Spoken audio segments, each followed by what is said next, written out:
stand up, please. Hello, Mr. Lear. How are you? My name is Matt Medizada. First of all, I wanted to say thank you for being here today. And secondly, you talked about how important the Declaration of Independence to you and how important equality is for you and how it's something where we're not really at today even.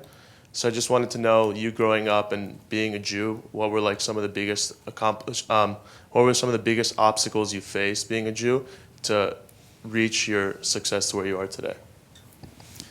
It's you know, when my dad was away, and one of the great moments we had together was making a crystal radio set when I was 8 or something.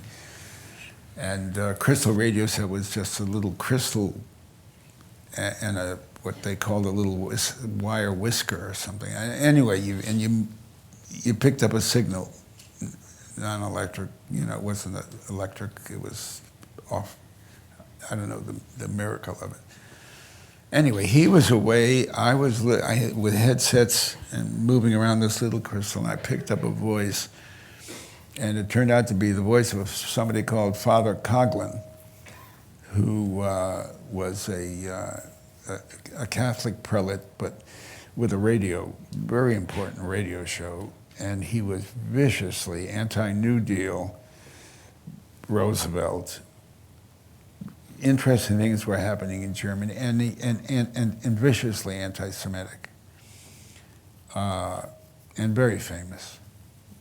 But I learned about him with my dad away at that moment in time. But, son of a gun, how it all, I can't get over myself how it all the wires come together. We had civics classes in those days. Civics is not taught in American schools anymore. And I had a civics class that taught me about the Declaration of Independence and the Bill of Rights, and you know that's where that was like milk in this baby's life. I mean, in that part of my life, and so when I heard Father Coughlin, I also had these guarantees about my equality. He's the guy saying he hated me just because I happened to be born to a couple of Jewish people. I just have no way of expressing the strength I took from that. I mean, I didn't know it at the time. It is like I went around thinking, but I've had a lot of time to think about it. And I realize how much that nurtured me. And as I said earlier, you know, we were broke in the Depression. My folks never talked about my going to college. They couldn't send me to college unless I went, you know, to a state college or something. And I ached to go to Northwestern. I have a grandchild there now, and I ached to go then, but there was no chance I was going to go. But I entered a contest called the American Legion Oratorical Contest. That's how old it was, oratorical contest. How long ago? And my subject was the Constitution and me. And I spoke about, I think we had 6 minutes to speak and a 2-minute ad lib thing, extemporaneous, that is. They gave you a subject as you went up to the podium, and you had to talk about it for 2 minutes extemporaneously. But my subject was the Constitution and me, and I wondered if the Constitution didn't mean a little bit more to me as somebody who was threatened by anti-Semitism than it did to the average person who wasn't. And I don't know then, I can't remember if I was aware then, but I certainly was not that long after, that black people had it a lot more difficult than I had it. I don't think they were called black then, they were Negroes then. I don't know, the language has changed so much over the years, but the problem is still with us. And, but again, you know, in civics class, I learned, and I had the nourishment that came from knowing my government doesn't want this. It says this is altogether un-American. And that sustained me greatly. I hope I've answered the question. I don't know. Next question. Jamie? Ma'am? They want to. Oh. Oh, yeah, you can go first. Okay. My name's Connor Mitchell. Thanks for coming, Norman. It was a pleasure hearing what you had to say. You've had a lot of successes throughout your career, and I was curious as to, like, what was your proudest moment? I mean, you've had so many TV shows and movies, and so it's like, which one made you feel the most accomplished, and why? Yeah, my mind goes to last night. I have one of my daughters, twin daughters. She's at Vassar. She's home on spring break, and she brought with her she's a member of a cappella singing group called the Night Owls. It's the oldest. It just happens that Vassar has the oldest a cappella group in the country. Anyway, there were 10 of them, and they all came out to sing here at MacArthur Park some days ago. And last night, we had a bunch of friends over, and they sang. You asked about the proudest. This could sound so treacly with all the shows and everything else I'm talking about last night. But the fact is that was the latest thing to happen. And it's part of my now. And so that seems to me to have been the greatest of all those successes. There was Brianna in the middle of this group, and when she was in one, carrying the song, she was fabulous. And that's as much success as I've ever known. I worry that it could sound so treacly, but it's the way. But Mary Hartman was on was a soap opera, was on 5 nights a week. And from the first episode to the last episode, it was where the Marty Kaplan runs the Lear Center. It had to do with the effect of the media on the average American family, and it never varied. 5 nights a week for those weeks. It began with an episode that made clear what it was about, and it ended with an episode that made clear the result of what it was about. So I'm almost as proud of that as I was about the Night Owls last night. Speaking of family, you have 6 children. What are their age ranges? The youngest twins are 21, and the oldest is 68. Next question. Hi, thanks for keeping it real with us.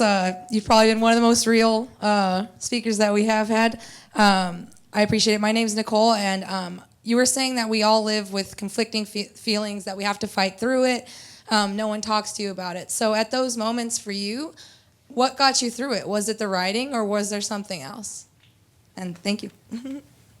Well, it was in terms of fairness and understanding, and it was the promises, as I said, of our country, as they appear in the, all,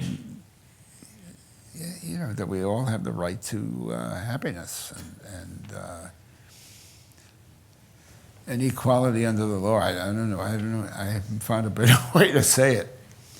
But was that your question? Am I answering your question? Or? That's excellent. That's very Nothing more moving or important. Over here. Tango? Oh, hello, my name is Osan Tango. I wanted to know, what are your views on failure, and what is your definition of success? My definition of failure? Or Your definition of success, and what are your views on failure? My views on failure? I don't wish it on anybody. But I've certainly had my share of failures. But my successes have overwhelmed in the public eye. But this country had one of the greatest comedian I think I knew was a woman named Nancy Walker. I had the opportunity to do a show we called the Nancy Walker Show.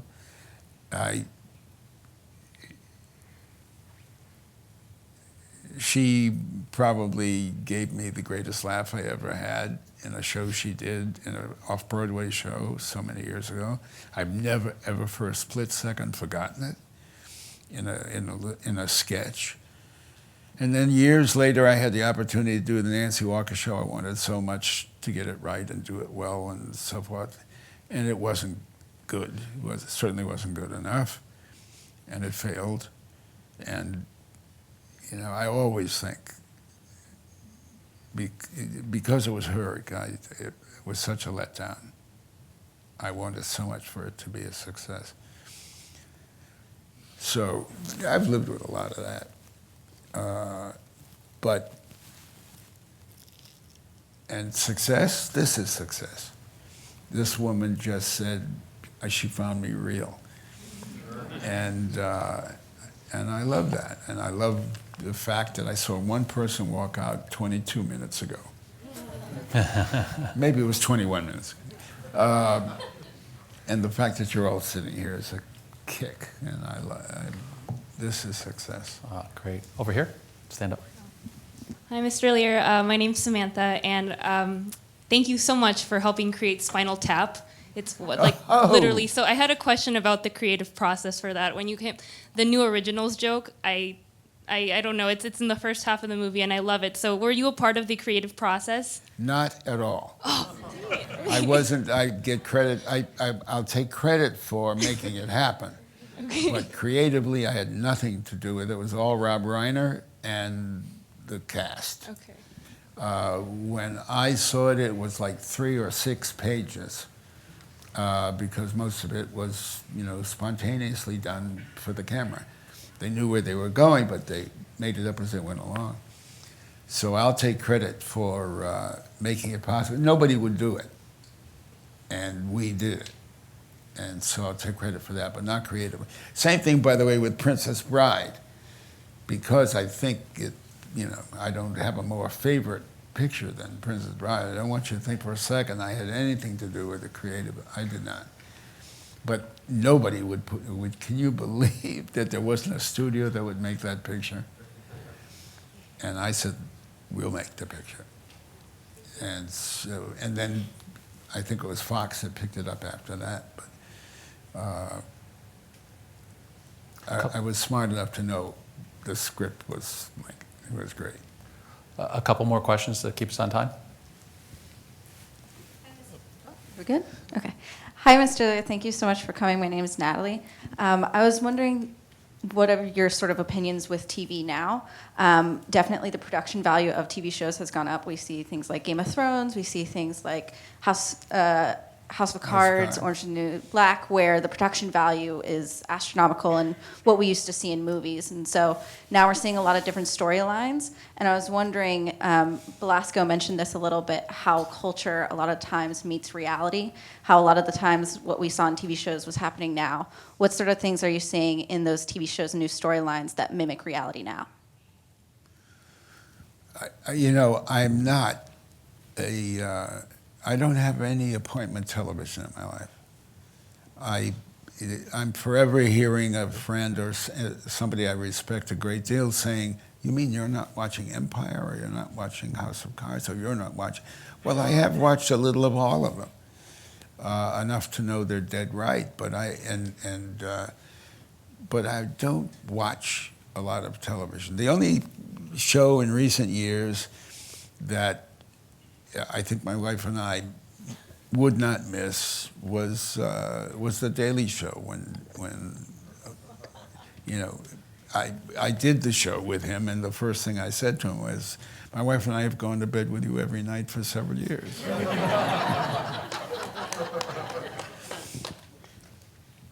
So, for me, this is the golden age. There's great content on hundreds of channels, and it amazes me. And I'm doing a new show for Netflix now, and I watch. So I'm inside of it for the first time in a lot of years, and I'm learning a great deal about what it means to be in television today. It's not the same as then. And we are going to make 13 shows before the first one airs. So we're not going to have the opportunity to learn from an audience. You know, what you learn to go into the next show and the next show. It has to be what we feel and think before anybody sees it. That's a brand new experience for me. A couple more questions, quickly. Hi, Over Mr. here. Lear. Norman. Oh, hi. Yeah. Hi, Mr. Lear. Thanks for coming. My name is Sahil. Throughout your conversation here tonight, you've hinted at throughout your conversation here tonight, you've hinted at some of the issues you faced as an activist. I'm curious, what do you think are some of the biggest challenges we face today as a society? And if you were in our shoes today, what would you suggest we do to help reform, or what would be some of the issues you'd like to tackle? Whoa. The first thing I'd like to do is how to do it, I don't know, is get leadership in America to look at self in the mirror and see itself, frankly. You know, we live at a time when, let me put it this way, when President Eisenhower, who was the two-term Republican president of these United States, and the commanding general in World War II, when he left office, he, in his, what they called his farewell address, he warned us about the possibility of a military-industrial complex taking over. In his first draft, he called it a military-industrial congressional complex. Somebody convinced him to take the word congressional out of it. I guess not to offend the entire Congress he was addressing. But I think we're there. And our world is, as Americans, is controlled by a military-industrial congressional complex. And the middle class and the lower, you know, I mean, I think we're in a terrible place. Let me say quickly, I don't want to wake up the morning. I'm not hopeful. So, as difficult as I see it, we'll get through it. I don't believe we won't get through it, but we've got a lot of work to do. And to go back to the beginning of this answer, it will start when something happens that gets us to look, and I think more leadership than, well, maybe not just leadership, but all of us, to see us as we really are.